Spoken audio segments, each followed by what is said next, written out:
নমস্কার, আমি অলোক রঞ্জন। আপনারা দেখছেন এই মুহূর্তে আপনাদের নিজের চ্যানেল, প্রিয় চ্যানেল, বাংলা চ্যানেল 22 বর্ধমান। আমার আজকের ক্লাস ভগ্নাংশ রিলেটেড। ভগ্নাংশ মানে হচ্ছে ফ্র্যাকশনস। ভগ্নাংশ, ভাঙা অংশ, গোটা নয় যা এমন ভগ্নাংশ যে সংখ্যাগুলো রয়েছে সেই সংখ্যা সম্পর্কিত যাবতীয় যা প্রশ্ন আজকের একটা সিঙ্গেল ভিডিওতেই শেষ হয়ে যাবে। আপনি যদি কোনো স্কুলের টিচার হন বা কোনো স্কুলের স্টুডেন্ট হন বা চাকরির পরীক্ষার্থী হন, আমাদের পশ্চিমবঙ্গে যে সমস্ত চাকরির পরীক্ষায় ভগ্নাংশ রিলেটেড প্রশ্ন আসে, বিশেষ করে প্রাইমারি টেট যেখান থেকে ডিপে ঢুকে প্রশ্ন আসে, বা আমাদের এসএসসির পরীক্ষাতেও ডিপে ঢুকে প্রশ্ন আসে, তো এই ধরনের পরীক্ষাগুলো যারা দেন তাদের জন্য কিন্তু আজকের ক্লাস একেবারে ব্রহ্মাস্ত্র। কারণ আজকের ক্লাসে আমি আলোচনা করতে চলেছি ভগ্নাংশের পুরো বংশ তালিকা। মানে ভগ্নাংশ কয় প্রকার, এই যে সামান্য ভগ্নাংশ বা ভালগার ফ্র্যাকশন, ডেসিমেল ফ্র্যাকশন বা দশমিক ভগ্নাংশ, সামান্য ভগ্নাংশে যে প্রকারভেদ, প্রকৃত, অপ্রকৃত, মিশ্র, জটিল, এবং দশমিক ভগ্নাংশের যে প্রকারভেদগুলো রয়েছে সসীম, অসীম, আবৃত্ত, অনাবৃত্ত, পৌনঃপুনিক রিলেটেড যা কিছু রয়েছে আজকের ভিডিওতে সব কিছু আলোচনা করব। একদম উদাহরণ ধরে ধরে আলোচনা করব, যাতে করে আপনার ভগ্নাংশ রিলেটেড কোনো প্রশ্ন অজানা না থাকে। যে কোনো একটা ভগ্নাংশ আপনার সামনে দেব, আপনি তার বংশ তালিকা খুঁজে বলে দিতে পারবেন যে এইটা শুদ্ধ, আবৃত্ত, সসীম, দশমিক ভগ্নাংশ, এই রকম আর কি। যা কথা না বাড়িয়ে আমরা একেবারে সরাসরি ক্লাসে চলে যাই। যেমন টোটাল যে ভগ্নাংশ আমাদের পৃথিবীতে যত রকম ভগ্নাংশ আছে, মানে ফ্র্যাকশন অর্থাৎ ভগ্নাংশ। হাতের লেখাটা অনেক সুন্দর হয়ে গেছে, বুঝতে অসুবিধে হলে একটু ক্ষমা করে দেবেন। এই যে ভগ্নাংশ, এই ভগ্নাংশ কয় প্রকার? সবার প্রথমে হচ্ছে ভগ্নাংশ দুই প্রকার। অনেকের মনে আসতে পারে না ভগ্নাংশ তো তিন প্রকার। ভগ্নাংশ কত প্রকার বলার সাথে সাথে সবাই একটা কথাই ভাবে যে ভগ্নাংশ তিন প্রকার, প্রকৃত, অপ্রকৃত, মিশ্র। না, একদম না, তার আগে বংশতালিকা আছে। আমরা একেবারে ছেলেপিলে নাতির দিকে চলে এসেছি, বাবা দাদু এরা সব আছে। যেমন আমি সেগুলোতে আছি। ফ্র্যাকশন হচ্ছে দুই প্রকার প্রথমেই। কি কি? একটা হচ্ছে ভালগার ফ্র্যাকশন। ভালগার ফ্র্যাকশন বা যেটাকে আমরা বাংলাতে বলে থাকি সামান্য ভগ্নাংশ। সামান্য ভগ্নাংশ। আর একটা যেটা, সেটা হচ্ছে ডেসিমেল ফ্র্যাকশন। ডেসিমেল ফ্র্যাকশন বা যেটাকে বাংলায় বলে থাকি আমরা দশমিক ভগ্নাংশ। এবারে অনেকের মনে হতে পারে যে ভগ্নাংশের উদাহরণ যেমন 0.25, এটা একটা ভগ্নাংশ, কিন্তু 2.25 এটা কি ভগ্নাংশ? এটা তো গোটা সংখ্যা আছে এর মধ্যে, 2 তো গোটা সংখ্যা না। 2.25 বা 2.5ও ভগ্নাংশ। কোন অর্থে? না, যেটা গোটা নয়। মানে একটা পাউরুটির কথা যদি বলি, আড়াইখানা রুটি তো ভাঙা রুটি, তো গোটা নয়। গোটা হলে হয় দুটো হতো, নালে তিনটে হতো। তা 2ও হচ্ছে গোটা সংখ্যা, আবার 3ও হচ্ছে গোটা সংখ্যা, যেগুলোকে আমরা ইন্টিজার নাম্বার বলি। কিন্তু আড়াই, পৌনে 3, এই যে 2.25, 2.5, 2.75, এই যে সংখ্যাগুলো রয়েছে, যেহেতু 2 গোটা আর তার সঙ্গে একটা 0.5 ভাঙা, তার মানে গোটাটাই ভাঙার বংশে ফেলে দিলাম, এই অর্থে। মানে যেটা গোটা নয় সেটাই হচ্ছে ভগ্নাংশ, ভাঙা অংশ। ঠিক আছে? তো আমরা ভগ্নাংশকে প্রথমে দুভাগে ভাগ করলাম। একটা হচ্ছে ভালগার ফ্র্যাকশন মানে সামান্য ভগ্নাংশ, একটা হচ্ছে ডেসিমেল ফ্র্যাকশন মানে দশমিক ভগ্নাংশ। এবারে এই সামান্য ভগ্নাংশ আবার ভাগাভাগি করব। যদি বলি সামান্য ভগ্নাংশ কয় প্রকার, অনেকেই এক কথায় বলে দেন যে সামান্য ভগ্নাংশ হচ্ছে 3 প্রকার। কিন্তু না, 3 প্রকার নয়। এতদিন যা শিখেছেন তার সঙ্গে আপনাকে আর একটু এক্সট্রা শিখতে হবে। যেমন প্রথমটা হচ্ছে প্রকৃত, সবাই জানি আমরা, প্রকৃত ভগ্নাংশ। তারপরেরটা হচ্ছে অপ্রকৃত, তারপরেরটা হচ্ছে মিশ্র, আমরা প্রত্যেকেই জানি, সব কটারই উদাহরণ দেব। এবং যেটা আমরা অনেকেই জানি না সেটা হচ্ছে জটিল ভগ্নাংশ। এর ব্যবহারটা আছে, এর ব্যবহার আমরা দেখেছি, উদাহরণও দেখেছি, কিন্তু ওটাই যে জটিল ভগ্নাংশ সেটার প্রকারভেদ আমরা অনেকেই জানি না। ইনফ্যাক্ট আজকের ক্লাসে যারা আছেন তারা অনেকে জানেন, আবার অনেকে জানেনও না। তো এইটা প্রাইমারিতে খুব কাজে লাগে, বা এই ভগ্নাংশ রিলেটেড যে সমস্ত পরীক্ষাগুলো আছে সেই পরীক্ষাগুলোতেও ভীষণভাবে কাজে লাগে। আমি যদি একটা উদাহরণ দিই তাহলে কি দাঁড়াবে? উদাহরণগুলো হচ্ছে, মনে করুন প্রকৃত মানে যার ওপরেরটা ছোট নিচেরটা বড়, যেটার লব ছোট হর বড়। আবার অপ্রকৃত মানে 3-এর 2, মানে ওপরেরটা বড় নিচেরটা ছোট। অপ্রকৃত থেকেই মিশ্র তৈরি হয়েছে, মানে কীরকম 1 পূর্ণ 1-এর 2 মানে 1.5। এই যে মিশ্র ভগ্নাংশ, পূর্ণ সংখ্যাও আছে, আবার একটা প্রকৃত ভগ্নাংশ পাঞ্চ করা আছে। জটিল, জটিলটা যেমন 2/3/3/4, এই যে ব্যাপারটা, দুটো প্রকৃত ভগ্নাংশ বা অপ্রকৃত ভগ্নাংশ একে অপরের ভাগফলে যদি থাকে বা ভাগ আকারে থাকে, সেইটা হচ্ছে জটিল ভগ্নাংশ, মানে ভগ্নাংশেরও ভগ্নাংশ। দেখুন 2/3 এটা একটা ভগ্নাংশ, বাই আবার 3/4, 3/4টা একটা ভগ্নাংশ, তো ওপরে একটা পার্ট নিচের একটা পার্ট, মানে ভগ্নাংশের ভগ্নাংশ, বাচ্চার বাচ্চা, ঠিক আছে। তো এইটা হলো জটিল, এর ব্যবহারটা আমরা দেখেছি অনেক, কিন্তু এইটাই যে জটিল সেটা অনেকের অজানা রয়েছে। যাই হোক, এবার এই যে পার্টটা ভালগার ফ্র্যাকশনের যে ভাগটা, এটা এর বংশটা এখানেই শেষ হয়ে গেল। এবার আমাদের শুরু হবে মেন রাজত্ব, এই যে ডেসিমেল ফ্র্যাকশন বা দশমিক ভগ্নাংশ, ঠিক আছে। এর মধ্যেই কিন্তু সেই পৌনঃপুনিক, সেই শুদ্ধ, সেই বিশুদ্ধ, সেই আবৃত্ত, অনাবৃত্ত, এরা সব আছে। যদি আপনাদের মধ্যে এমন কেউ থেকে থাকেন যারা আমাদের কাছে অনলাইন বা অফলাইন মোডে আমাদের তত্ত্বাবধানে বিভিন্ন চাকরির পরীক্ষার প্রস্তুতি নিতে চান, তাহলে অবশ্যই ওপরে নিচে যে অফিসের নাম্বার স্ক্রল হচ্ছে সেখানে যোগাযোগ করতে পারেন। এবং আর একটা বিষয়, আমরা আগামী সেশন থেকে আমাদের একাডেমিক ক্লাস শুরু করছি। একাডেমিকের সঙ্গে কম্পিটিটিভ থাকবে, অর্থাৎ আমরা ক্লাস 9 থেকে স্টুডেন্ট নিয়ে নেব, 9, 10, 11, 12 এবং গ্র্যাজুয়েশন, এই পুরোটাই আমরা পড়াবো একাডেমিক পার্ট, এবং এর সঙ্গে প্রত্যেক সপ্তাহে আমরা কম্পিটিটিভ পার্টটাও পড়াতে যাব, যাতে করে একটা স্টুডেন্ট ক্লাস 9 থেকেই চাকরির পরীক্ষার জন্য প্রিপারেশন নিতে পারে। সারা সপ্তাহ যেমন একাডেমিক পড়াবো, তেমন সপ্তাহের একটা নির্দিষ্ট দিন, বিশেষ করে শনিবার অথবা রবিবার, আমরা সেই স্টুডেন্টদেরকে নিয়ে কম্পিটিটিভ এক্সামের ক্লাস করাবো সারা দিন ধরে। তাহলে হবে কি, আপনি যখন এইচএস পাস করবেন 9, 10, 11, 12 4 বছর পরে, বা আরও 3 বছর কি 4 বছর গ্র্যাজুয়েশন দেওয়ার পরে, আপনাকে আর তাকাতে হবে না ফিরে। আপনি কম্পিটিটিভ এক্সামের জন্য এতটাই তৈরি হবেন যে আপনি যে চাকরিতে বসবেন সেই চাকরি পাবেন এক প্রকার বললে চলে। কেননা এ দেখুন 4 আর 4 8 বছর, 7 থেকে 8 বছর যদি আপনি চাকরির প্রস্তুতির মধ্যে থাকেন, তাহলে আমার মনে হয় না আপনার মধ্যে আর কোনো ঘাটতি বা খামতি থাকবে এর মধ্যে। দিয়ে প্রথমেই চলে আসি যে ডেসিমেল ফ্র্যাকশন, এই ডেসিমেল ফ্র্যাকশনের প্রকারভেদ। এটা হচ্ছে 2 প্রকার দশমিক ভগ্নাংশ। একটা হচ্ছে সসীম, যার সীমা আছে মানে লিমিটেড, আর একটা হচ্ছে আমাদের পাড়ার অসীম। প্রত্যেকের পাড়াতে এরকম অসীম নামে কেউ না কেউ থাকে। তাহলে একটা হচ্ছে সসীম আর একটা হচ্ছে অসীম দা পাড়ার, ঠিক আছে। সসীম মানে যার সীমা আছে, সীমা আছে মানে যেটা লিমিটেড, আর অসীম মানে যার সীমা নেই, ঠিক আছে। তো এই যে সসীম মানে যেটা লিমিটেড, এর আমি কতগুলো উদাহরণ দিই আপনাদেরকে। প্রত্যেকটা ভগ্নাংশের আমি উদাহরণ দেব, এবং সেই উদাহরণগুলো পরের বংশ তালিকাতে কীভাবে সেট হবে সেটাও আপনারা দেখতে পাবেন। যেমন যার লিমিট আছে সসীম, আমরা বলতে পারি 0.25, এটা লিমিট আছে। মনে করুন 0.275, এটারও লিমিট আছে, ঠিক আছে। তারপরে হচ্ছে 2.75, এগুলো সব লিমিট আছে। খেয়াল করে দেখুন, সসীম দশমিক ভগ্নাংশ মানে যার লিমিট আছে। লিমিট আছে মানে ভাগ করলে দশমিকের পর কতগুলো ডিজিট এসে ভাগটা মিলিয়ে যায়, ভাগটা মেলে না তা কিন্তু নয়। এদা লিমিটেড, তাতে 2 ঘর হোক, 3 ঘর হোক, 4 ঘর হোক, যাই হোক না কেন, প্রত্যেকটা উদাহরণ দেখবেন। এবারে এইটা বাদে বাকি যে ভগ্নাংশগুলো রইল, বাকি যে ভগ্নাংশ মানে এই পার্টটা পুরোটা দশমিক ভগ্নাংশ, এই পার্টটা কিন্তু সামান্য ভগ্নাংশ, মানে p/q আকারে লিখি, যেখানে কিছু বাই কিছু লিখি, সেটা হচ্ছে এই দিকটা, আর এই দিকটা হচ্ছে দশমিক ভগ্নাংশ। একটা সময় অঙ্ক আসতো, এখনও আসে, যে দশমিক ভগ্নাংশ থেকে সামান্য ভগ্নাংশে ট্রান্সফার, বিশেষ করে পৌনঃপুনিক রিলেটেড যে অঙ্কগুলো থাকে, আমি সেগুলো আপনাদেরকে দেখাবো, ঠিক আছে। যাই হোক, সসীমের মধ্যেই একটা উদাহরণ দিলাম, 1, 2, 3টে যাই হোক উদাহরণ রইল। তারপর ধরুন 3.72 এরকম আর কি। এবার চলে আসি আমরা অসীমের মধ্যে। অসীম মানে আমাদের পাড়ার অসীম। এই অসীমটাকে ক ভাগে ভাগ করি, এটাই কিন্তু মেন জায়গা। অর্থাৎ আমরা ভগ্নাংশে যে ভয়টা খাই, সেই ভয় খাওয়ার জায়গা হচ্ছে এইটা, যেখানে পৌনঃপুনিক আছে, যেখানে আবৃত্ত অনাবৃত্তর গল্প আছে, সেইটা হচ্ছে এই জায়গাটা অসীম, যার সীমা নেই, আনলিমিটেড। সেটা কীরকম? এই অসীমের তার আগে আমি আপনাদেরকে একটা উদাহরণ দিয়ে দিই, তারপর আমি ভাগাভাগি করব। অসীমের উদাহরণ যেমন 0.3, তার মাথায় পৌনঃপুনিক 0.75 7 আর 5 এর মাথায় পৌনঃপুনিক, অর্থাৎ 0.3 মানে কি, এটা 0.333333 এরকম করে আসতেই চলেছে, ভাগ মিলবেও না সারা জীবন, 1কে 3 দিয়ে ভাগ, সারা জীবন 0.333333 চললো।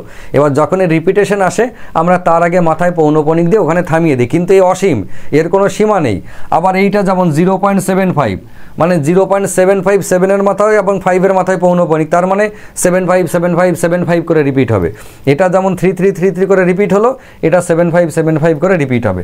যেমন ধরুন একটা সংখ্যা 0.234, যদি আমরা 34 এর মাথায় পৌনঃপুনিক দিই তাহলে কি হবে, এটা 0.234 মানে কি, ভাগফলটা এরপরে কীরকম হবে, 0.234 তারপরে 343434 রিপিট, 2 হলে একবার, তারপর 343434 এরকম চললো। এটাও কিন্তু আনলিমিটেড মানে অসীম। আবার মনে করুন এমন 2.75 তার মাথায় পৌনঃপুনিক, ঠিক আছে, এটাও কিন্তু অসীম। আবার ধরুন 0.329463 এরকম করে ডট ডট ডট চললো। উদাহরণ মনে করুন 2.7539175023 এরকম করে চললো, এও এইখানে জিরোটা নয়, দেওয়াও যায়, তবু 37 এরকম করে এও চললো ধরুন। তার মানে একটা হচ্ছে পৌনঃপুনিক দিয়ে দেখুন থামিয়ে দিলাম, এরপরে একই সংখ্যার রিপিটেশন বলে পৌনঃপুনিক দিয়ে থামিয়ে দিলাম, আর এদেরকে থামানো যাচ্ছে না। এই যে উদাহরণ দিয়েছি এদেরকে থামানো যাচ্ছে না, এরা চলতেই আছে, কিন্তু একই সংখ্যার রিপিটেশন হবে না, উল্টো পাল্টা সংখ্যার রিপিটেশন হবে, এও আনলিমিটেড, বোঝা গেল।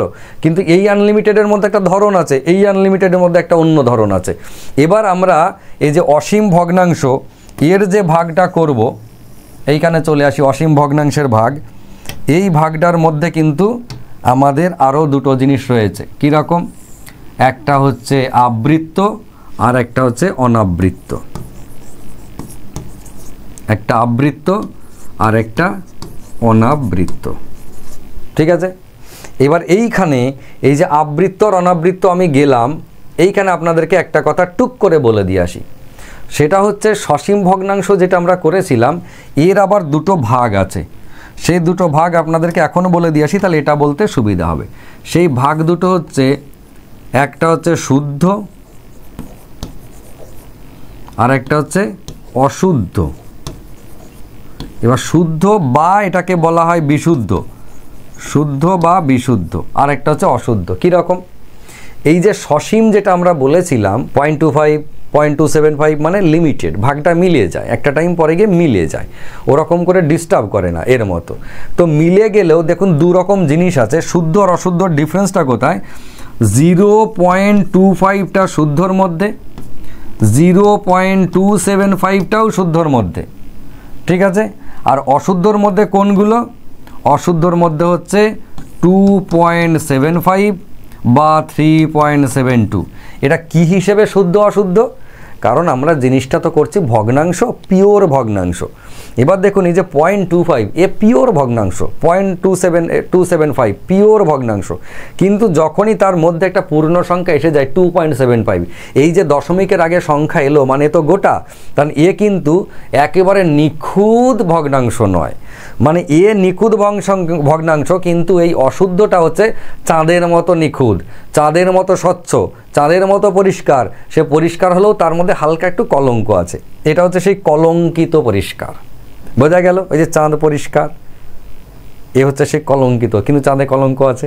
তাহলে এই যে অশুদ্ধর কথা আমি বললাম, যে কোনো সংখ্যা এখানে হোক যেখানেই আমরা শুদ্ধ অশুদ্ধর গল্পতে যাব, তখন শুদ্ধ মানে হচ্ছে দশমিকের আগে কোনো গোটা সংখ্যা নেই, পিওর নির্ভেজাল একদম, মানে একটা শুদ্ধ দেশি ঘিয়ের মতো। আর এই অশুদ্ধটা হচ্ছে একটু ভেজাল, হালকা পাঞ্চ করা আছে, বোঝা গেল, মধু, ভালো মধু, কিন্তু চিনি পাঞ্চ করা আছে। যাই হোক, এটা হচ্ছে অশুদ্ধ, ঠিক আছে। এখানেও আমরা শুদ্ধ অশুদ্ধ পাবো, সেই জন্য আমি একবার টুক করে এখানে বলে গেলাম। বেশ, এবার চলে আসি আমরা এই যে পাশে ছিলাম, সেটা হচ্ছে কীরকম, আমরা অসীমের যে উদাহরণ দেখেছি সেই উদাহরণের মধ্যে আবৃত্ত আর অনাবৃত্ত, এই যে একটা পৌনঃপুনিক রিলেটেড ছিল, আর একটা হচ্ছে পৌনঃপুনিক ছাড়া কিন্তু ডিস্টার্বে আনলিমিটেড। এবার আবৃত্ত মানে কথাটার মানে হচ্ছে যেটা ঘুরিয়ে ফিরে একই জায়গায়, একটা আবৃত্ত, বৃত্তের মতো আর কি, আবরণের মধ্যে রয়েছে যেটা, মানে ঢাকাঢুকি আছে। মোদ্দা কথা বলতে গেলে এই এক্সাম্পলগুলো হচ্ছে আমার আবৃত্তর মধ্যে পড়বে, ঠিক আছে। কোনগুলো, আবৃত্তর মধ্যে যেটা হচ্ছে পৌনঃপুনিক, 0.3 তার মাথায় পৌনঃপুনিক, ফের মনে করুন 0.75 মাথায় পৌনঃপুনিক, এরা হচ্ছে আবৃত্ত। বা ধরুন এই যেটা রইল 0.234 3 আর 4 মাথায় পৌনঃপুনিক, বা এইখানে 2.75 এর মাথায় পৌনঃপুনিক। এই যে এই কটা হচ্ছে আমার আবৃত্তর মধ্যে, মানে যেখানে পৌনঃপুনিক দিয়ে ফিনিশ সেইটা হচ্ছে আবৃত্ত। আর অনাবৃত্ত তাহলে কোনগুলো? যেখানে পৌনঃপুনিক নাই, এইগুলো হচ্ছে উদাহরণ। মানে এই যে 0.329463 দিয়ে ডট ডট ডট দিয়েছি, এটা অনাবৃত্ত। এইটি অনাবৃত্ত। 2.753917 এও ডট ডট ডট দিয়েছি, এরা সবাই অনাবৃত্ত। বোঝা গেল? এরা এইবারে এই যে আবৃত্ত আর অনাবৃত্ত করলাম, ভালো করে খেয়াল করে দেখুন, আবৃত্ত এবং অনাবৃত্ত যেটা করেছি, আবৃত্তর মধ্যে আবার দুটি ভাগ রয়েছে। অনেকের মনে হচ্ছে ওরে বাবারে তো মাথা খারাপ হয়ে যাবে। একদম মাথা খারাপ নয়, এইখানেই শেষ। এখানেই বুঝতে পারবেন কত ভালো জিনিস। আবৃত্তর মধ্যেও কিন্তু শুদ্ধ বা বিশুদ্ধ আর একটা হচ্ছে অশুদ্ধ। তাহলে শুদ্ধ বা বিশুদ্ধ আর একটা হচ্ছে অশুদ্ধ। শুদ্ধ কোনগুলো বললাম, এর মধ্যে খেয়াল করে দেখুন, যেগুলো একদম শুদ্ধ মানে দশমিকের আগে কোনো সংখ্যা নেই। কোনটা? 0.3 তার মাথায় পৌনঃপুনিক, 0.75 দুজনার মাথায় পৌনঃপুনিক, 0.234 এরা সবাই কি? এরা সবাই হচ্ছে শুদ্ধ। আর অশুদ্ধর মধ্যে এই যে 2.75 2-এর মাথায় বা 7-এর মাথায় বা যে কোনো একজনের মাথায় পৌনঃপুনিক, এই যে দশমিকের আগে সংখ্যা থাকলেই সে অশুদ্ধ, আর না থাকলে শুদ্ধ। এটা যেমন শুদ্ধ অশুদ্ধ বললাম, তেমন আমাদের এইখানটাতেও কিন্তু শুদ্ধ অশুদ্ধ রয়েছে। এই যে এই জায়গাতে এখানেও শুদ্ধ কি জিনিস আর অশুদ্ধ,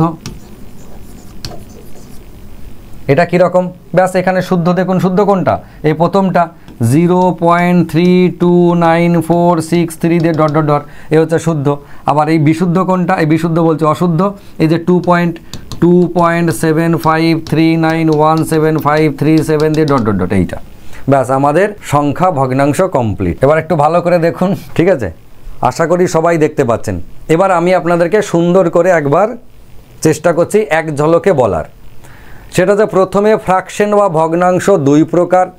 একটা হলো ভালগার ফ্র্যাকশন মানে সামান্য ভগ্নাংশ, আর একটা যে ডেসিমেল ফ্র্যাকশন বা দশমিক ভগ্নাংশ। সামান্য ভগ্নাংশ 4 প্রকার: প্রকৃত, অপ্রকৃত, মিশ্র এবং জটিল। প্রকৃতর উদাহরণে 2/3, অপ্রকৃত 3/2, এবং অপ্রকৃত থেকেই তৈরি হয় মিশ্র, যেটা হচ্ছে 1 পূর্ণ 1/2 পূর্ণ সংখ্যা থাকে।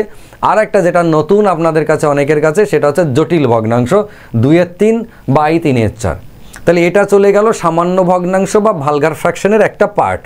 আর একটা বংশ, মানে এটা হচ্ছে বাবা তার 2 ছেলে, এটা একটা ছেলের বংশধর, এটা আর এক ছেলের বংশধর। এখানে এর বংশটা শেষ হয়ে গেছে।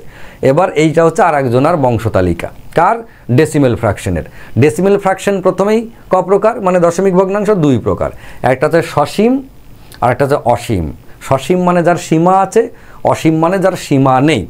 সীমা নেই মানে ওর বিয়ে হয়নি, বউয়ের নাম সীমা। তাহলে যার সীমা নেই সে হচ্ছে অসীম। ঠিক আছে? আজকে জামাই ষষ্ঠী, ওর বিয়ে হয়নি, ওর জামাই ষষ্ঠীতে যায়নি, এ গেছে জামাই ষষ্ঠীতে। এ সসীম মানে এর সীমা আছে, এর বিয়ে হয়েছে, বউয়ের নাম হচ্ছে সীমা। ঠিক আছে? তো সসীমের মধ্যে কীরকম? সসীম মানে হচ্ছে লিমিটেড ভগ্নাংশ। দশমিকের পরে ভাগ করলে, দশমিকের পর সংখ্যা 2, 3, 4, 5টা যাই আসুক, একটা টাইমে গিয়ে ভাগটা মিলিয়ে যাবে, সে হচ্ছে সসীম। উদাহরণ 0.25, 0.75, 2.75, 3.72 এরকম আর কি, কিন্তু প্রত্যেকের লিমিটেড। ঠিক আছে? এই যে সসীম আর যেটা বললাম আমি, এর মধ্যে যে ভাগটা, সেটা হচ্ছে শুদ্ধ আর একটা হচ্ছে অশুদ্ধ। সসীমে শুদ্ধ অশুদ্ধ কোনটা? দশমিকের আগে যার কোনো সংখ্যা নেই, মানে পিওর ভগ্নাংশ, সেটা হচ্ছে শুদ্ধ বা বিশুদ্ধ। আর যেটা দশমিকের আগে সংখ্যা আছে 2.75, এরা কিন্তু কেউ ওই ওদের মতো পৌনঃপুনিক নাই, এরা কিন্তু লিমিটেড, সসীম, মাথায় রাখতে হবে। তাহলে এইটা শুদ্ধ আর অশুদ্ধ হয়ে গেল। এবার চলে আসি আমরা ওই পাশটায়। ওই পাশটায় মানে অসীমের মধ্যে। অসীমের মধ্যে আমি গাদা গুচ্ছের উদাহরণ দিয়েছি। 0.3 পৌনঃপুনিক, 0.75 দুজনার মাথায় পৌনঃপুনিক, 0.234 3/4-এর মাথায় পৌনঃপুনিক। মানে এটা কত হবে? 0.234 34 34 34 34 করে আসবে, এরকম আর কি। এরকমও এটা হচ্ছে অসীম। আবার ভাগটা মিলবেই না, দেখুন আগেরটাও ভাগটা মেলে না, এটা কেউই ভাগ মেলে না বলে এটা কিন্তু অসীম, কিন্তু ওখানে একই সংখ্যার রিপিটেশন হয় আর এখানে খালি উল্টো পাল্টা সংখ্যার রিপিটেশন হয়, কোনো ছন্দ মেনটেন করে না। সেই উদাহরণও কিন্তু এই অসীমের মধ্যে আছে। এবার এরপরে যে ভাগাভাগিটা করব, আবৃত্ত আর অনাবৃত্ত। আবৃত্ত মানে যার লিমিট আছে, মানে যেটা ঘেরা পৌনপণিক, সেইটা হচ্ছে আবৃত্ত। 0.3 পৌনপণিক, এই সব কটা দেখুন এর মাথায় পৌনপণিক, ওদের কারো পৌনপণিক নাই, তাহলে পৌনপণিক এর মাথায় দিলাম। কিন্তু এর মধ্যে আবার শুদ্ধ আর অশুদ্ধ আছে। শুদ্ধ মানে ওই যে বলছি দশমিকের আগে কোনো সংখ্যা নাই, আর এটা দশমিকের আগে সংখ্যা আছে, সেটা হচ্ছে অশুদ্ধ। আর তার আগে সংখ্যা নাই কিন্তু সবাই পৌনপণিক, সেটা হচ্ছে এরা শুদ্ধ বা অশুদ্ধ আবৃত্ত। আর এই পাশটা যেটা অনাবৃত্ত, কোনো পৌনপণিক নাই, আনলিমিটেড চললো, একজনের আগে দশমিকের আগে সংখ্যা নেই আর একজনের আছে, যার নেই সে শুদ্ধ, যার আছে সে হচ্ছে অশুদ্ধ। ক্লিয়ার হয়েছে? এই গেল আমাদের আজকের ক্লাসের একদম ভগ্নাংশ রিলেটেড যে বংশতালিকা, সেইটা। আমার মনে হয় যে আপনাদের এখান থেকে অনেকটাই উপকার হয়তো হবে, জানি না কতটা উপকার হবে। যদি উপকার হয়, ঠিকঠাক মনে হয় যে আজকের ক্লাসে আপনি শিখলেন খানিকটা বিষয়, তাহলে অবশ্যই কিন্তু আমাকে কমেন্ট করে জানাবেন। এবার আমি আপনাদেরকে আজকের ক্লাস কতটা শিখলেন সেটার জন্য আপনাকে আমি কতকগুলো সংখ্যা দেব, যেটা আপনাকে বলতে হবে। বলতে হবে মানে কী রকম, দেখুন এই যে আমি সংখ্যা দিচ্ছি, ঠিক আছে? বেশ, সংখ্যা দিচ্ছি কীরকম? সংখ্যাটা হচ্ছে, আমি আপনাকে একটা সংখ্যা বললাম 2.75 বা এরকম দিলাম 2.32 দিয়ে পৌনপণিক। এই সংখ্যাটা কীরকম সংখ্যা আপনাকে জিজ্ঞেস করছি, আপনি উত্তর দেবেন। যেটা এই বংশতালিকা থেকে আমাকে বলুন এটা কোন ধরনের সংখ্যা। ভিডিওটা পজ করবেন, উত্তর বলবেন, তারপর আমার কাছে আসুন। আমি এবার বলছি। ভাবার সময় ওপরের বংশ থেকে ভাববো, কিন্তু বলার সময় নিচে থেকে বলবো। মানে ও ভাববো কীরকম, এটা প্রথম কথা হচ্ছে দশমিক ভগ্নাংশ, ঠিক আছে?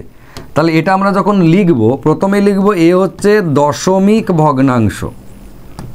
দশমিক ভগ্নাংশের বংশের মধ্যে পড়লো। তারপরে কি দশমিক ভগ্নাংশ প্রায় সসীম না অসীম, খেয়াল করে দেখুন এ সসীম নাকি অসীম। এ যেহেতু পৌনপণিক আছে তার মানে এ কিন্তু অসীম, ঠিক আছে? এ হয়ে গেল অসীম, কারণ এই যে পৌনপণিক আছে এইদিকে, যারা সসীম তার পৌনপণিক নাই, এ তো পৌনপণিক আছে, তাহলে ও অসীমের মধ্যে পড়ে গেল। এবার অসীমের মধ্যে গিয়ে দেখুন আবৃত্ত নাকি অনাবৃত্ত, খেয়াল করে দেখুন যেহেতু পৌনপণিক আছে তার মানে এ কিন্তু আবৃত্ত।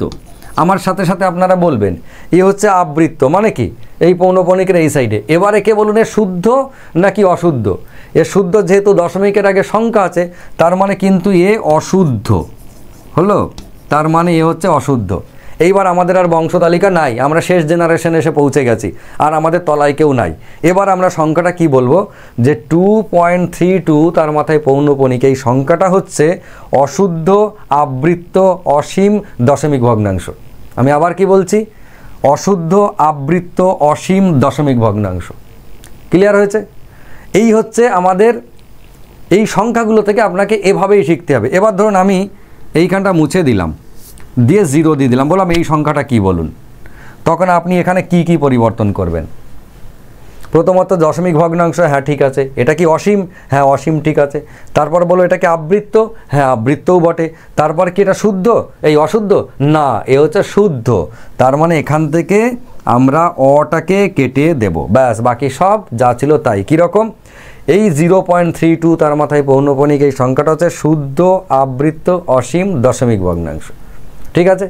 যারা ভিডিওর শেষ পর্যন্ত দেখলেন তাদের জন্য আমি একটা সংখ্যা দিচ্ছি, আপনারা এই সংখ্যাটা এক্স্যাক্টলি কি সেটা কমেন্ট করে জানাবেন, তাহলে আপনার একটা কমেন্টও করা হয়ে যাবে, আমি বুঝতেও পারবো যে আপনি ভিডিওটা শেষ পর্যন্ত দেখেছেন এবং ঠিকঠাক শিখেছেন। 0.321 পৌনপণিক, 1 নম্বর দিলাম একটা সংখ্যা। দুটো সংখ্যা দিলাম 2.735, 3 নম্বর সংখ্যা দিলাম 2/3/4/5। যদিও এর বংশতালিকা আলাদা, এটা কিন্তু একটু মাথায় রাখবেন। এই যে সংখ্যা কটা দিলাম কার কোন বংশে, 1, 2, 3টে, আপনারা পরপর লিখে দেবেন কোনটা কেমন। যারা ভালো বুঝবেন একটা পারলে একটা লিখবেন, যারা দুটো পারবেন দুটো পারলে দুটো লিখবেন, তিনটে পারলে তিনটে লিখবেন, যতটা পারেন। এর সঙ্গে আমি আপনাদেরকে আগামী ক্লাসে, এর নেক্সট যে ক্লাস নেব সেই ক্লাসে আপনাদেরকে শেখাবো যে সামান্য ভগ্নাংশ থেকে ভালগার ভগ্নাংশে, ভালগার ফ্র্যাকশনের মধ্যে ট্রান্সফার হওয়া, মানে এই বংশ থেকে এই বংশতে যাওয়া। মানে আপনাকে একটা পৌনপণিক নাম্বার দিল 2.752 মাথায় পৌনপণিক দিয়ে বলল যে সেইটা সিম্পলিফাই করতে, অর্থাৎ এই যে আমাদের সামান্য ভগ্নাংশে ট্রান্সফার করতে, বা এই দিকের ভগ্নাংশ দেবে সেখান থেকে ওই দিকের ভগ্নাংশে ট্রান্সফার করতে, যেগুলো অঙ্ক আসে। অনেকের হয় কি পৌনপণিক বুঝতে পারে না, মানে এই রকম জিনিস একটা দিল যে 2.325 এই দুটোর মাথায় পৌনপণিক, তাহলে এ পৌনপণিক ভেঙে সিম্পলিফাইড করলে কি হবে উত্তর। সেক্ষেত্রে আমরা কি করে থাকি, 2 3 2 5 মাইনাস হচ্ছে 23 ওপরে, আর নিচে হচ্ছে 2 9 1 0। এই যে অঙ্কগুলো আমরা করে থাকি বিভিন্ন পরীক্ষায় আসে, এই রিলেটেড যত রকম এক্সাম্পল আছে আমি সমস্ত এক্সাম্পলের একটা করে আপনাদেরকে দেখাবো। ফিউচার আর কোনো দিন কোনো পৌনপণিক সংখ্যা থেকে যদি আপনাকে এই দিকে ভালগার ফ্র্যাকশনের দিকে ট্রান্সফার করতে বলে তাহলে আপনার সমস্যা হবে না। আজকের ক্লাস এটুকুই, ফিরবো নতুন ভিডিও নিয়ে। ততক্ষণ আপনারা সবাই ভালো থাকবেন, সুস্থ থাকবেন, সুন্দর থাকবেন। নমস্কার।